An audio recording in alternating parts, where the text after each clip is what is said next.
ગોધરા અને આસપાસના વિસ્તારોમાં ચાલી રહેલા કોન્ક્રીટના જંગલોમાં બિલ્ડરોનું સામ્રાજ્ય. જિલ્લા વહીવટીતંત્ર અને નગરપાલિકાના સત્તાધીશોની રહેમ નજર હેઠળ રાજ્યના ધોરીમાર્ગ તેમજ નગરપાલિકાના રસ્તાઓ ઉપર સરકારના નીતિ નિયમોની નેવે મૂકીને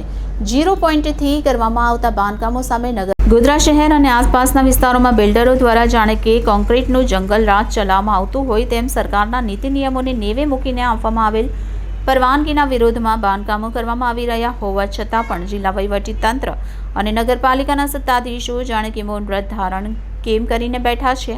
કેમ કે હાલમાં પણ ગોધરા શહેરના મુખ્ય માર્ગ કહેવાતા સિવિલ લાઇન્સ રોડ ઉપર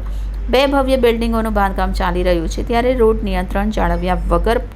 રૂપિયાના જોરે બિલ્ડરો દ્વારા કરવામાં આવતા બાંધકામો સામે નગરપાલિકાના સત્તાધીશોએ કહેવા ખાતર નોટિસ આપીને હાશકારો અનુભવ્યો છે. તેમજ હાલમાં જિલ્લા વહીવટીતંત્રના સત્તાધીશો દ્વારા એક તરફ દબાણ ખસેડવા માટેની ઝુંબેશ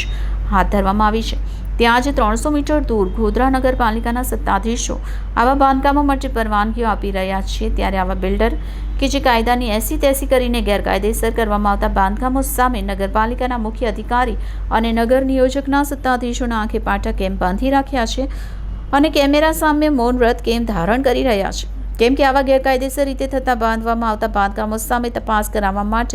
નિવાસી અધિક કલેક્ટર દ્વારા નગરપાલિકા તંત્રના સત્તાધીશોને સૂચના આપવા છતાં પણ નગરપાલિકા તંત્રના સત્તાધીશોના પેટનું પાણી પણ હલતું નથી. તો શું આ બિલ્ડરો દ્વારા રૂપિયાના જોરે નિયમો વિરુદ્ધ ગેરકાયદેસર રીતે બાંધકામો કરીને જિલ્લા વહીવટીતંત્રના સત્તાધીશોને પડકાર ફેંકતા હોય તેવી અનેક ચર્ચાઓ લોકમુખે જોવા મળી હતી. આપે જે ધ્યાન દોરેલું છે કે પ્લોટની 0 પોઈન્ટ માર્જિનથી તે બાંધકામ થઈ રહ્યું છે અને રેખા નિયંત્રણ ધારાનો ભંગ થાય છે એવી આપ જે રજૂઆત કરો છો એ અન્વયે અમે બાંધકામની પરવાનગી આપનાર નગરપાલિકાને અમે અહીંથી જણાવશું કે ભાઈ ચકાસી લે અને નિયમ અનુસાર કાર્યવાહી કરે અને કોઈ ખોટું અને ગેરકાયદેસર કામ થતું હોય તો તેને અટકાવે.